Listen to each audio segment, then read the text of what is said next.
ഈശോ മിശിഹായ്ക്ക് സ്തുതിയായിരിക്കട്ടെ. പരിശുദ്ധ കന്യക മറിയത്തോടൊപ്പം 365 ദിവസം നമുക്ക് ഒരുമിച്ച് യാത്ര ചെയ്യാം. ജനുവരി 25 മുലയൂട്ടുന്ന കന്യക. ജെറുസലേമിൽ ലാവറയിലെ സെയിൻറ്റ് സാവയിലാണ് ഈശോയെ മുലയൂട്ടുന്ന മാതാവിൻ്റെ പ്രതിമ ആദ്യമായി സ്ഥാപിച്ചത്. സെയിൻറ്റ് സാവയുടെ മരണത്തിന് മുൻപ് അദ്ദേഹം പറഞ്ഞു, തൻ്റെ പേരുള്ള ഒരു രാജകീയ തീർത്ഥാടകൻ ലാവറയിൽ വരും. വരുന്ന തീർത്ഥാടകന് അനുഗ്രഹത്തിൻ്റെ അടയാളമായി ഈ സ്വരൂപം നൽകണമെന്ന് അദ്ദേഹം സഹപാഠികളോട് പറഞ്ഞിരുന്നു. 13-ാം നൂറ്റാണ്ടിൽ സെർബിയയിലുള്ള സെയിൻറ്റ് സാവ ലാവറ കാണുവാൻ വന്നു.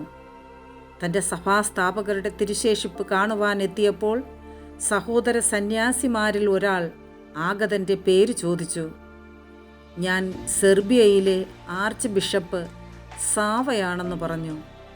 തൻ്റെ സ്ഥാപകൻ്റെ നിർദ്ദേശമനുസരിച്ച് ആ സന്യാസി പാല് കൊടുക്കുന്ന മാതാവിൻ്റെ പ്രതിമ സെയിൻറ്റ് സാവയ്ക്ക് നൽകി.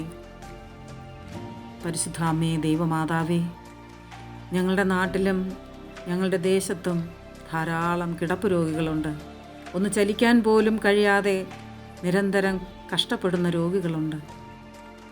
അവരെ എല്ലാവരെയും അമ്മയുടെ തൃപ്പാദങ്ങൾ ഞങ്ങൾ സമർപ്പിച്ച് പ്രാർത്ഥിക്കുന്നു.